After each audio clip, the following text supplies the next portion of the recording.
She wanna rub on my body, but she know that I got a bitch. She don't really care, she fucking for fun. She told me that she want a kid. I told her bitch no, I just wanna fuck. Then I'm leaving, can't stay. Folks got a Glock, he shoot it like Ray Ray. Yeah, you know he gon' spray. Glock, target practice, we don't miss, so bitch, watch what you saying. The heavy hitters are back. Maybe for a long time, maybe for a short time, but we back.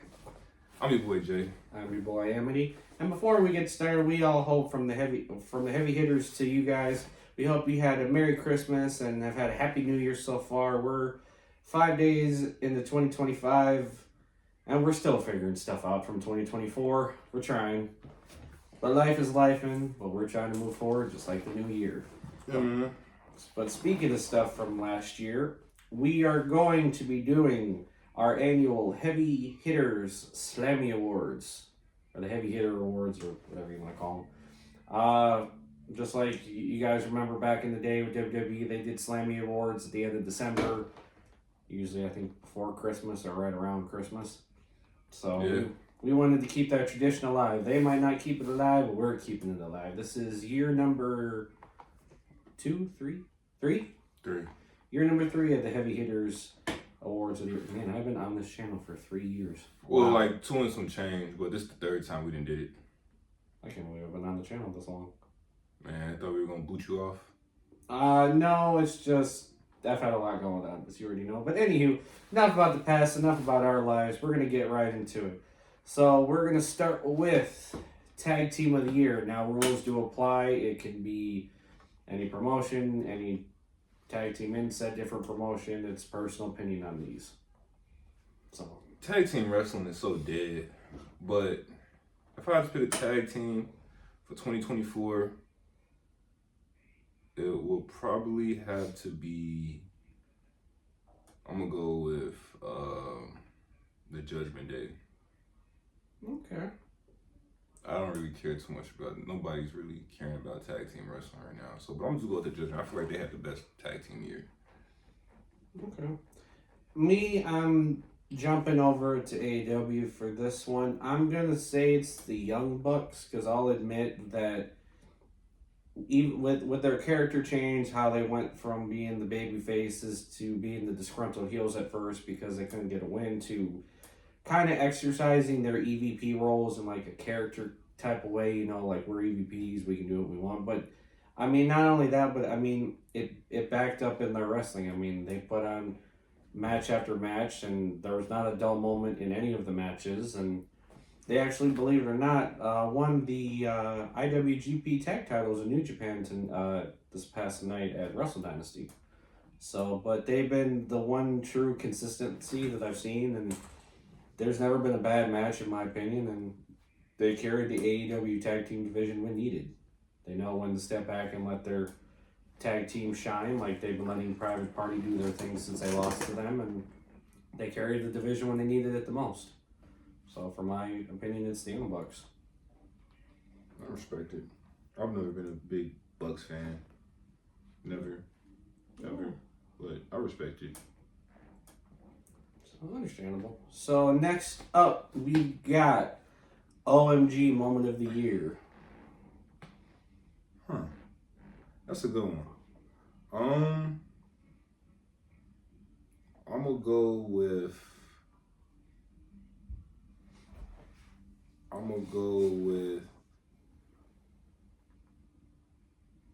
You go first. I can't think. Well, it's kind of like moments, but it's kind of all gel into one. I would say it's kind of been the TNA WWE crossover, because it really stuck out to me, because you didn't think you would see like the Rascals show up, or you would see Joe Hendry show up in NXT, or you want to see like a Charlie Dempsey go over to TNA and do stuff over there, and like it's just something that you would think years ago ran under Vince McMahon, that this is something that would never happen. I mean, they kind of did it once under the Vince era when they had Mickie James in. She had her theme music, the belt, and whatnot. But then it kind of just like stopped after that. Yeah, that was like 2018 or 20. No, that was a little bit later, wasn't it? I think it was like 2022. Yeah, you might be right. It might have been. It wasn't that far ago. It wasn't that long ago. 2022, 2023. It was recent. Mm-hmm. I mean, and then it kicked it off with Jordan Grace coming over and did the match, but then she did the Rumble. She kind of vanished off, and then kind of after that, just you didn't hear anything. But then, like, you saw, like, week after week, you saw, like, again, like I said, the Rascals showing up, aiding Wesley. You had Joe Hendry having match after match in NXT. He had multiple NXT title matches.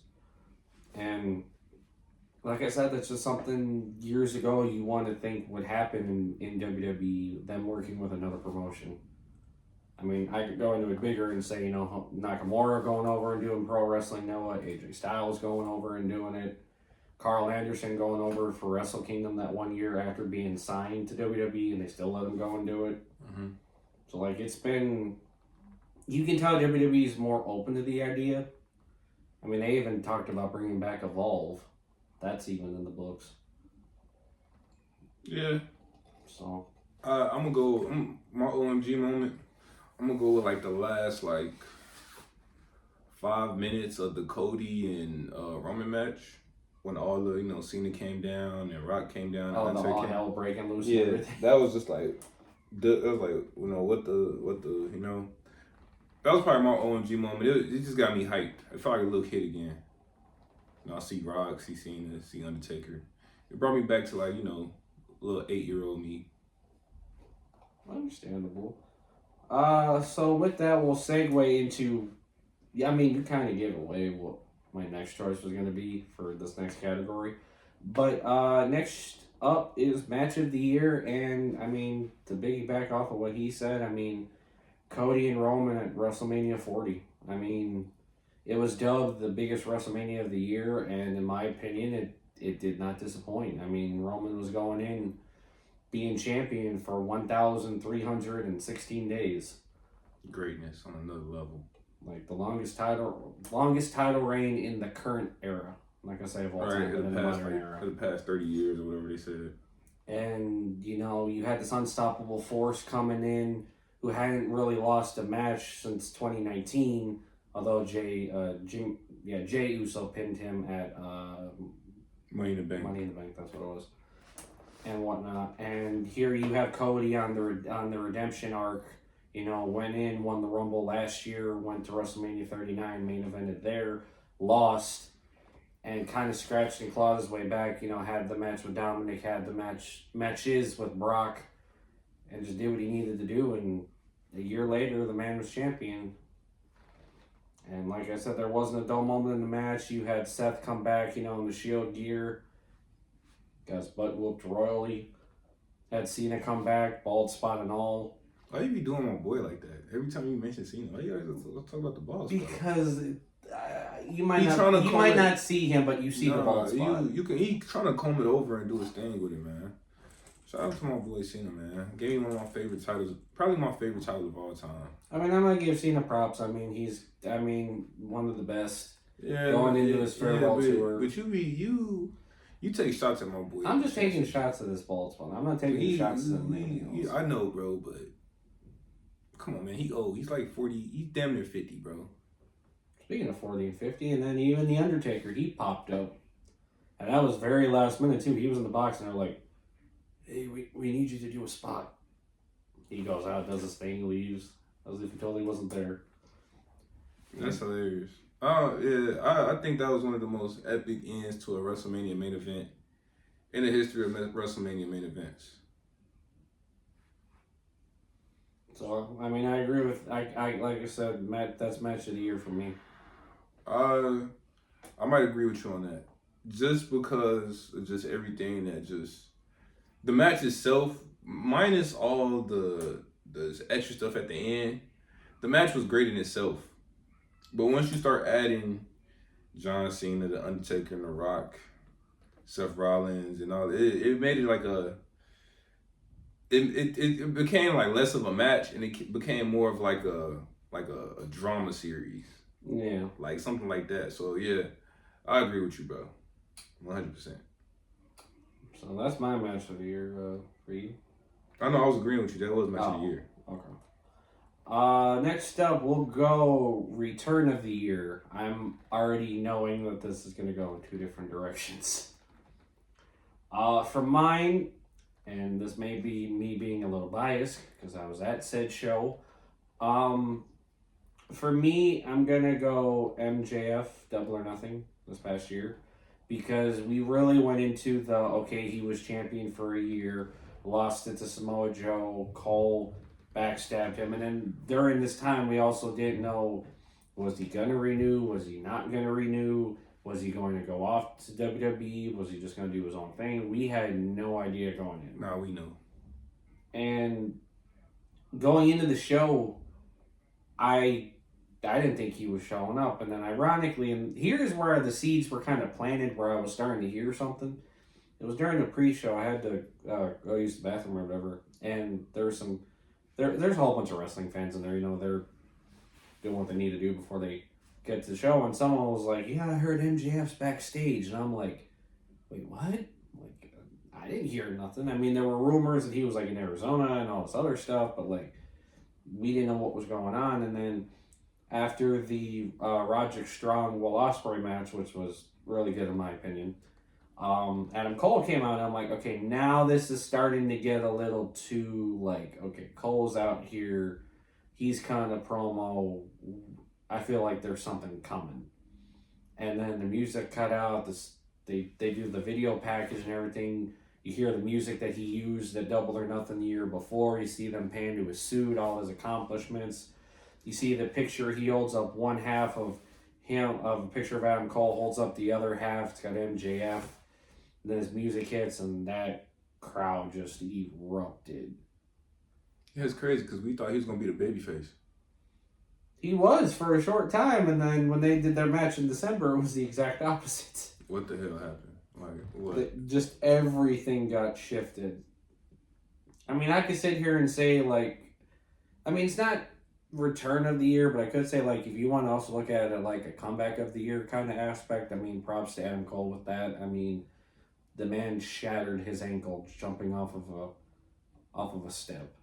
I mean, how you shatter your ankle doing that, I don't know, but that man was out for over a year, and then he returned.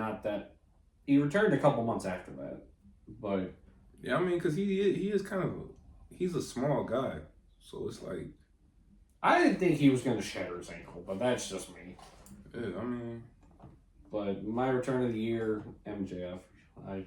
I feel like I know what your Return of the Year is going to be, but at the same time, I don't. So I'm not going to guess. Return of the Year. Actually, I'm trying to think of who actually had a return this year. Well, I thought you were going to talk about the OTC. Oh, well, yeah. See, that's why I said I thought I knew where you were going with it. I'm like, yeah, okay, all right. So let's go with that. That's the big one. I damn near forgot because everything's just been happening. I mean, you could have done that. You could have done your childhood idol. He came back and said this, was his last year of wrestling and everything else. I'm gonna go with Roman Reigns.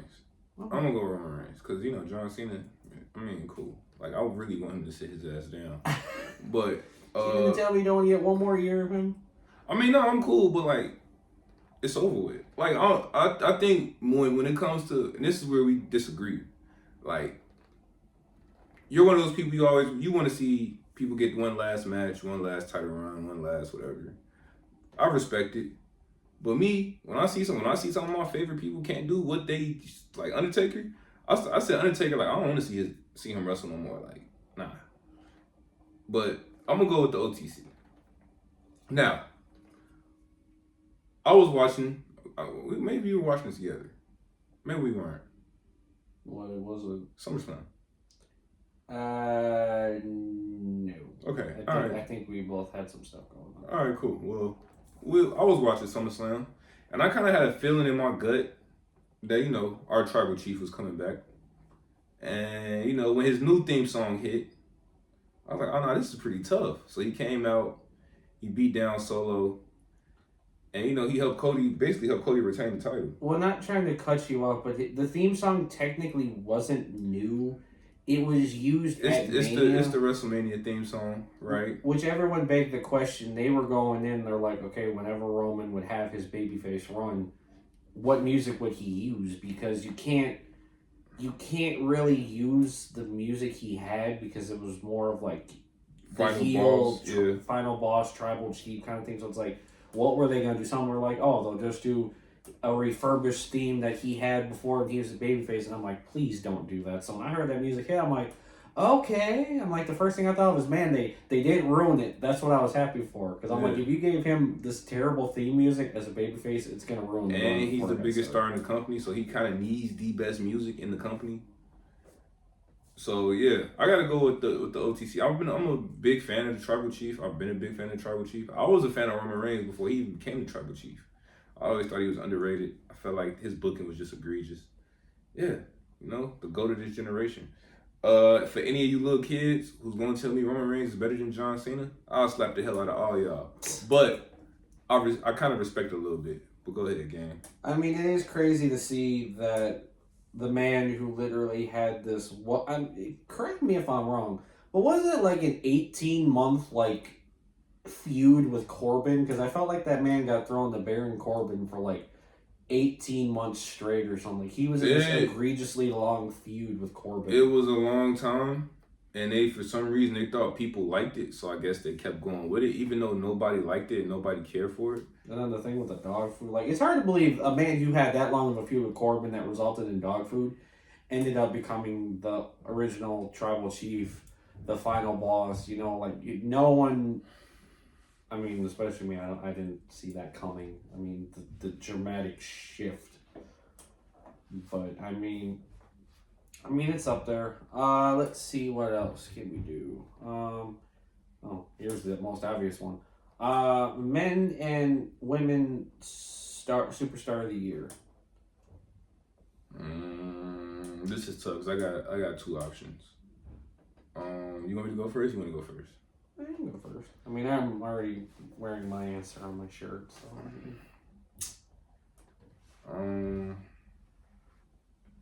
Alright, I'm gonna do this. I'm gonna go with Cody Rhodes. It was between Cody and Gunther. Because Gunther is a beast. Gunther is the best wrestler in the world. But Cody... Can I be honest? I feel like you should have done Gunther. I'm just gonna be honest. It's really tough. Because here's my thing, and this doesn't knock Cody at all, but it's like, up until this feud with Kevin Owens that he's been doing as of late, which one makes me laugh because now it's Kevin Owens fighting for a world title, like the 4th or 5th Royal Rumble in a row. Like, this man's consistently of having a title match at Royal Rumble is hilarious to me. It's fantastic. But it's like, before that, it's like he really didn't have a worthy, I wouldn't say worthy opponent, but like a worthy story for real. He didn't have a few. He had, even the stuff with AJ was kind of like, so for me, it was kind of like, So like, if I had to pick between those two, I would have said Gunther. All right, when you put it that way, Gunther has been a champion 90-something% of the time he's been in WWE, or something stupid, right? Like 97% of the time. He was the IC champion going into WrestleMania. He lost the title at WrestleMania, and then 4 months later, he's World Heavyweight Champion. He was off TV for like 2 of those months or something. He had held the UK World Title for like almost 1,000 days, so he had that for the longest. You look at Gunther. Gunther is the best wrestler in the world, and on top of that, he doesn't have bad matches. His promo ability has actually been very underrated. I think people sleep on his promo ability a lot. He's serious. He's menacing, and he's been killing on the mic, in the ring. He just really doesn't flaw. He's not flawed at all. Gunther, that ain't get it out. The best wrestler in the world, Gunther. What more can I say? So, of course, like I said before we even started this, I felt like we were going to go in two different directions. And that's going to be easily apparent because of my answer. I'm going over to AEW, and that is going to be the aerial assassin, Will Ospreay. Here's my reasons of why. I gotta hear this. And Well, it's not me being biased. Like, I love the guy, don't get me wrong. But it's like, when he came into AEW, the one thing I was wondering, because I'm like, he's coming in, I'm like, are they going to give him a decent run with decent matches, or is he just going to get shoved into obscurity? And going in, I'm like, all right, this is 50-50. I'm like, he's going to show up in March, because then that's when his New Japan dates were up. And he had the match against Takeshita. That wasn't a bad match at all. He had what was arguably a match of the year candidate with Bryan Danielson that month after at Dynasty. He made Roddy look way better than what I thought he was going to do at Double or Nothing, because that match was also really good. Not because I was there, but overall, I mean, he made Roddy look better than what he was. That's just my personal opinion. Okay, you would know better than me, because I didn't see any of this. He had the match against Swerve for the world title at Forbidden Door the month after. That match was top tier. He had the match with MJF at All In. Don't get me wrong, that's one match I still got to get back to, because I had some personal stuff going on, so I had to leave before that match got started.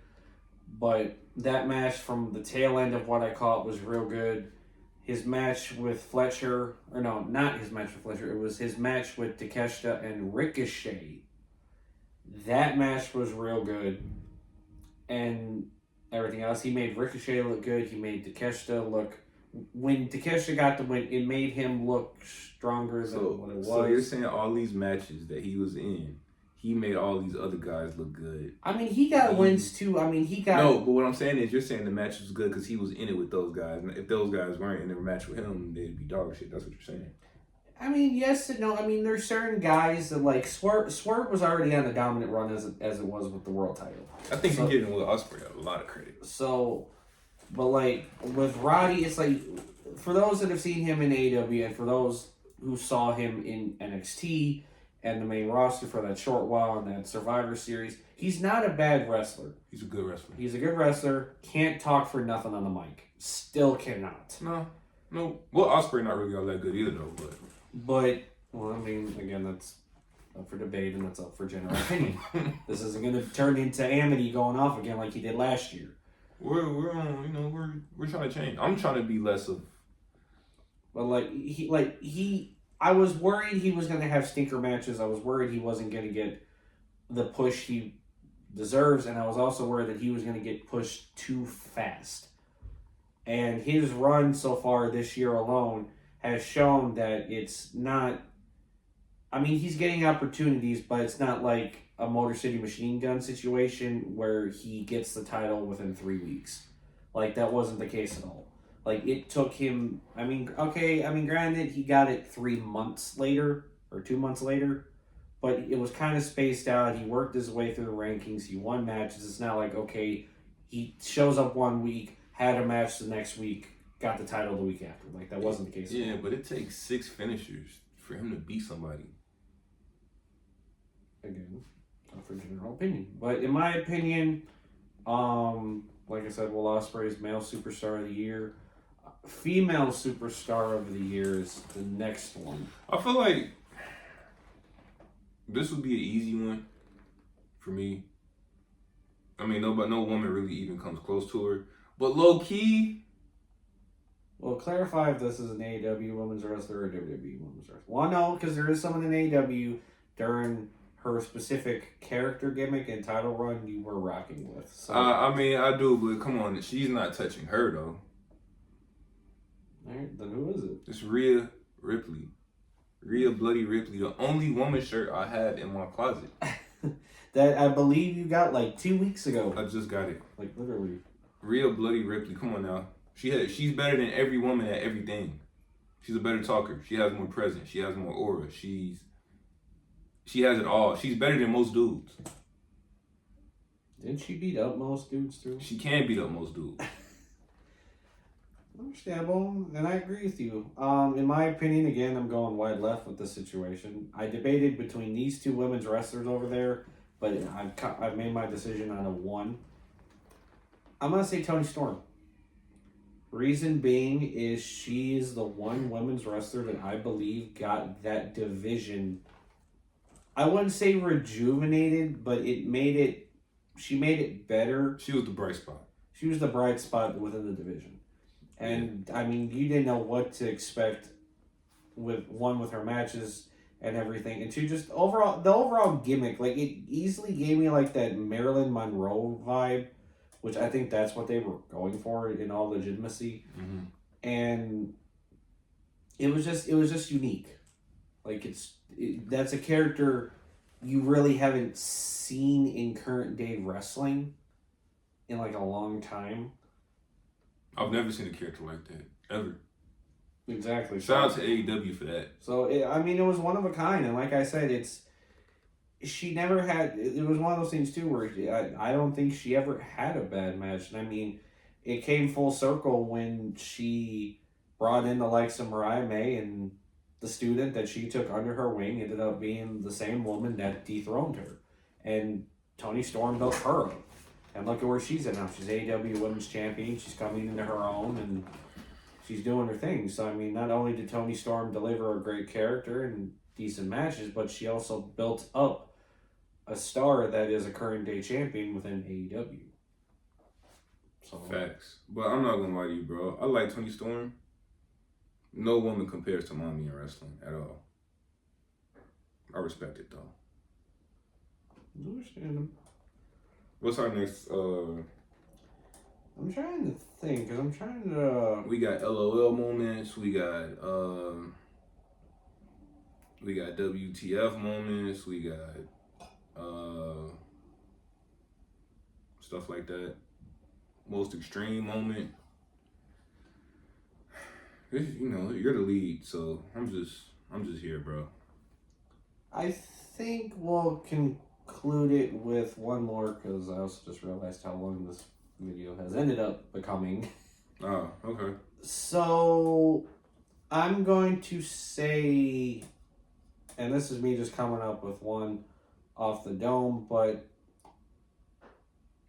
I don't know how to word it, because I feel like it technically gets dragged into another category that we already said, but it's like I kind of want to visit it, so I already know where the answer is going to go with this for both of us, but I'm going to say kind of like story of the year, and that obviously, I believe in both of our opinions, correct me if I'm wrong, but I would say the Bloodline story, because it was one of those, like, after Mania, the ultimate question was, what's next? Roman loses the title. He's going to take some time off. Jimmy and Jay have split. They're doing their own things. And then Solo's kind of just there. And we really didn't know what was going to happen. And then we see... Oh, I know what a category I can label it in. It's all good. Should be all good. Alright. If there is a pause, we apologize. A little technical difficulty there. But I know what category I'm going to put this under. I'm going to say breakout star of the year. And I was, like I said, I mean, Joe Hendry could easily get this award as well, but I'm going to say Solo Sikoa. And that goes to, like, to what I was saying, you know, after WrestleMania, we had no idea where the story was going to go. And then we see Solo kind of go into his own and whatnot, and kind of take over the bloodline, like, takes over the head of the table, takes Ulafala, brings in the likes of Tama Tonga, Tonga Loa, Jacob Fatu, and really built his own bloodline. He did. And he built himself up after Roman was gone. And, I mean, it was kind of already spoken, like, way beforehand that, like, Roman's, like, Solo's the next tribal chief, the next head of the table. And right, basically when Roman wants to hang it up, though. yeah, but it's like, the thing is, like, what he said to Solo a year or two prior, I think it was like a year prior, I keep saying a year or two, but it's like, what Roman said that at that point in time, Solo went out and did. And it really, because I had told him, and I had told a lot of people, I'm like, oh, after WrestleMania, this bloodline story is going to go stale. There's nothing else that they can do. Like, it's over. I thought so too. And they have been able to rejuvenate it, and to this day, it's still going on. I mean, they delivered what is ultimately one hell of a match that they did at Survivor Series, which is why I kind of wanted to bring it back up again, because I was kind of upset that I didn't bring that up. Like, OG Bloodline versus the new Bloodline. What the likes of CM Punk being there, I mean, that kind of in itself was a little... I mean, they put Bronson Reed on the other side, so I mean... I'm still wondering, is he a member of the Bloodline? Because the way they've been hyped it, they made it seem like he was the newest member. Nah, it can't be. But it's like, they had the match then, they had the match at... It was Bad Blood. Yeah, right? Bad Blood.